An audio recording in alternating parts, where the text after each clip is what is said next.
Good morning, everyone. Happy Monday. Welcome back to the Fight Club. Thank you so much on all of the support for our first episode. We are really excited to come back this week with a new, very special guest to introduce you to. Today, we will be speaking with one of our very special Cozy by Kids ambassadors and his mom. So we are really excited to welcome Nash and Julie to the podcast to hear a bit more about their story and their journey with cancer after Nash was diagnosed with leukemia at only 5 years old. You're listening to The Fight Club. Hello, everyone. Today we are here with Nash and his mom, Julie. If you aren't aware, Nash is one of our 4 ambassadors for the POGO PJ Party collection, where we had Nash design his very own hoodie, the Nash Hoodie. So we're super excited for them to be here today with us to share Nash's story and their journey together as a family and Julie's perspective of being Nash's mom throughout his journey with cancer. So without further ado, welcome Julie and Nash. Nash, you want to start off by telling us a little bit about yourself. So how old are you now? People that don't know. I'm 9. You're 9. And how long have you been cancer free for? Almost 2 years. Wow. Congratulations. So do you want to tell us a little bit about your journey? However you want to start by explaining your journey with cancer and, what your experience has been. My dad, he took me to the hospital and they gave me a blood test, and like an hour later, found out I had cancer, leukemia, and that I was rushed to the London hospital. Just like that, that's pretty quick for all of that to happen. That's insane. Good for you for fighting that and taking it on head on. You're quite the brave little fighter. Nash, before you were diagnosed with cancer, what were some of the things, and even still, what were some of the things you like to do? What did you do in your spare time? I like to play hockey and play games on my iPad stuff, like mini sticks. That is a fun one. And when you had cancer, were you still able to do a lot of those things? Like, were you still able to play hockey, or did you have to take a break from hockey? I still play like mini sticks in my room and like play games on my iPad with my friends. Still plays hockey though. Yeah. Some days Nash would go to clinic in the morning and have chemo in the morning, and we'd race back and he'd be on the ice for a practice or a game that night. So That's amazing. yeah. For you, super resilient. Nash, would you be able to explain to people what it is that is on your Nash hoodie, the symbol and the bracelets, and what they mean to you? Share the love logo, like in green. I picked that because when I was in the hospital, I liked watching YouTube, and there's these guys that I liked watching. That's what their logo was, so I put that on there. And the orange bracelet is the bracelet that I still wear, and my mom made them at the hospital for like Bravery and for the doctors too.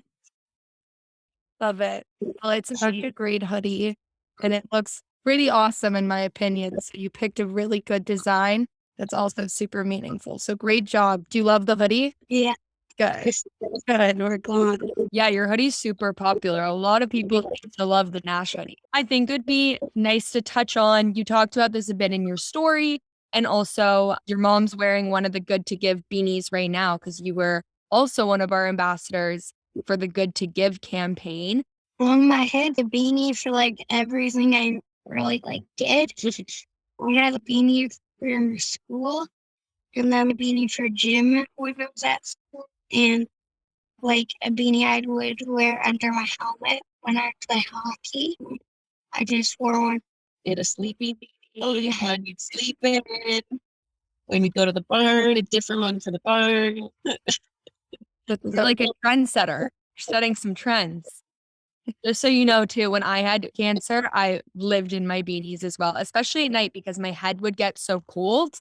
I would always sleep in a beanie. I'd somehow rip it off in the middle of the night, but they were so important to sleep in. Yeah, not everybody gets that. I couldn't understand why I'd wear one to bed, but yeah, keep warm and cozy, keeps that noggin warm. Do you still wear beanies all the time? Yeah. Um, Well, awesome. I think also you talked a bit about too on the back of your hoodie, like what you want to do when you're older. Like, I think you said being a farmer or being a doctor would be really cool. Is that still what you're thinking, or has it changed since you wrote your story? it's kind of changed. Well, that's the same thing. Like, I kind of want to be a doctor because I want to help people that have cancer too. And I want to be a farmer because I'm growing up on a farm too. You could maybe do both and do pretty awesome career aspirations. And you already seem like you're Superman. So I think you could probably do both if you really wanted to. So, Julie, I would love to hear. We've had the privilege of speaking with you on a few occasions, and everyone in the POGO office who knows you absolutely loves you. It's clear that you're an incredible mother, just in the way that Nash has been able to have such a great outlook on his cancer journey. It really speaks volumes to you as a mother. So, we would love to hear your perspective on Nash's diagnosis, his treatment, and your biggest takeaways and how it's changed your life. Do you want to just talk a little bit about your perspective? Yeah, absolutely. Thank you so much. It's definitely a journey we never in our wildest dreams thought that we would be on. And as a parent, you hear of cancer, but you always hear of cancer in adults. So in the March of 2018, we were just a normal little family. We lived with my husband, Kyle, and Nash has a little brother, Reed, as well. So Reed was only 3 when Nash was diagnosed at 5. And on the 28th of March, 2018, our world just nuked.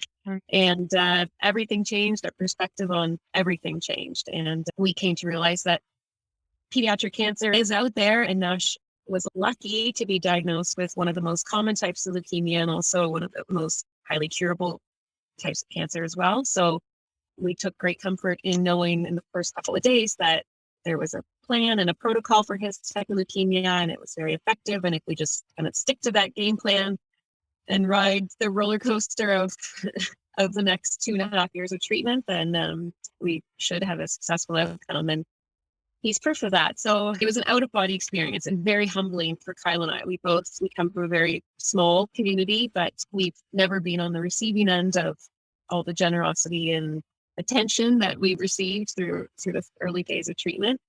And we always said it was very humbling and very difficult to accept all that help and support. And we just always said through our treatment that as soon as we were done the initial parts of treatment, that we would find any way possible that we can start spreading awareness and raising awareness and sharing Nash's journey and hopefully helping other families that are maybe just starting out on this journey and give them some moral support too. And POGO was with us from day one. So they've just always been a really special part of our story as well. So that was one of the reasons why we wanted to be involved with you guys and to do this, is because we think it's such a important role that they play in the lives of families when they're at their absolute most terrified points in their lives. So yeah. And you guys really have done that. You've given back to the community in every way you have. And we really, really appreciate you even taking the time to sit down and talk with us. I know, Nash, it's probably not the easiest thing to talk about what you've been through, but just know how meaningful it is to hear such an inspirational story to kids just like you, and even kids not like you, kids who are just, for all intents and purposes, normal kids. It's super inspiring to hear a story like yours. So thank you for sharing. We really appreciate it. One of the things Nash likes to do now, in the early days of diagnosis, there was 4 local moms that actually live within a 30-mile radius of us who reached out to me as a mom and said, welcome to this terrible club that you didn't have to be part of, but we have all experienced pediatric cancer in our families as well, and they were in various stages of treatment.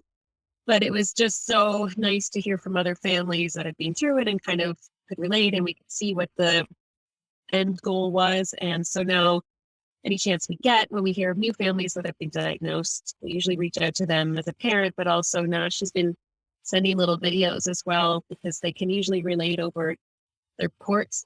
And And so Nash usually shows them his power button. Here is a power button. I love that. I have one too. And my mom always told me, because I still have a scar there from it. She was like, it's a battle wound. You got to keep it. You show people like, look what I accomplished. And it's definitely such an important badge of bravery. Yeah. Yeah. So we need to start calling yours the power button. I think. Yeah. Also, I think too, it's really important what you touched on about talking to other people and engaging with other people who've been through something similar or going through something similar, because I think it's underrated how meaningful those types of connections are, right? Like at the end of the day, you, as much as people can send you flowers and send you love and give you hugs and talk to you and be there for you, you really sometimes looking for someone who truly understands what you're going through. So you guys providing that to other people is, I'm sure, invaluable to them in their journey. Yeah. Yeah, and unfortunately the diagnosis of pediatric cancer certainly didn't stop when the pandemic started, and we finished in 2020 active treatment. And so the thought of what those families are going through, and even more isolating, only having one parent being allowed in there, we just can't imagine. And so thinking video chats and things like that are available, so we've been able to send videos. But yeah, the whole new ball game in these days. So absolutely.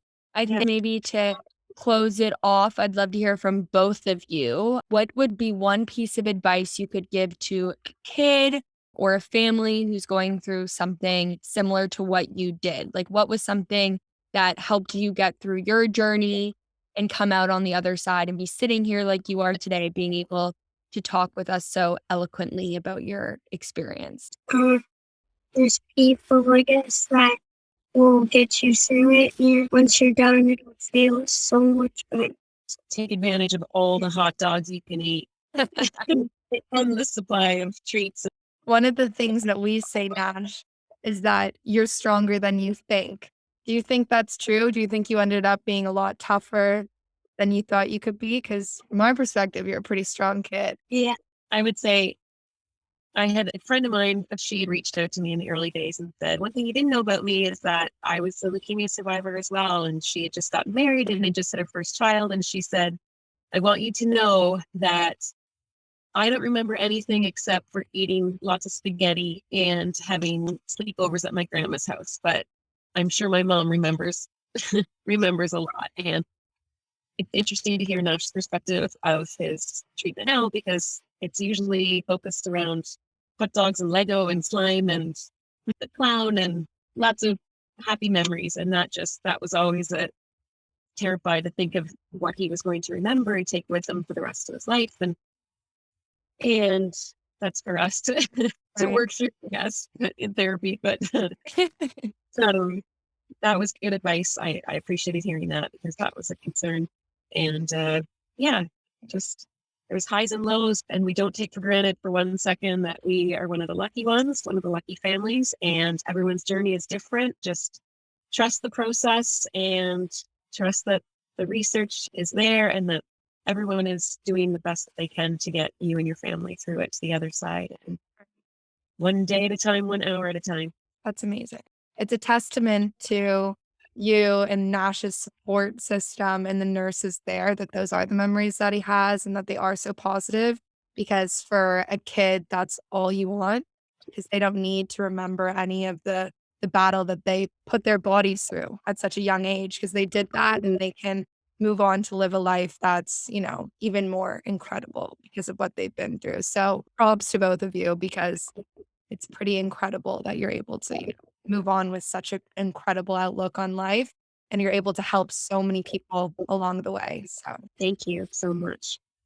Well, thank you guys for being such a big part of our journey and our community. You guys are really amazing, and it's been such an honor to be able to share your story with our community. You really are such an inspiration to so many people, and Nash, your story is incredible, and we hope that you kill it at your hockey tournament this weekend and you continue to spread so much light, because you really are such an amazing kid.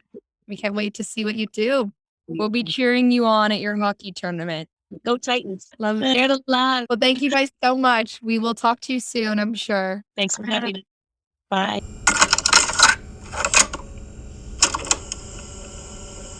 What a remarkable family. That was so nice hearing from them and hearing how much they do for their community. They are just such incredible people. I'm so glad we had the opportunity to speak with them.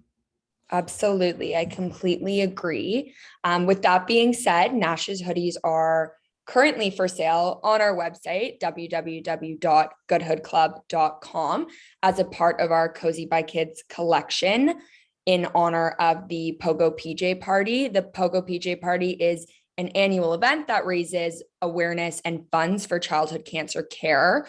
So these funds will go directly to provide financial assistance to families so that they're able to actually pay for the out-of-pocket costs that are associated with their child's treatment, as well as will go towards funding supports for survivors and also things like helping survivors and patients with schoolwork and certain accommodations like that, which is pretty phenomenal. So we are super excited to be a part of the POGO PJ Party, which will be running their live event on March 31st. You can check out more about that at www.pogopjparty.com. Thank you for tuning in to the Fight Club. If you haven't yet, make sure to subscribe and follow us on our Instagram account to stay up to date with all of our updates. Have a great week. Bye.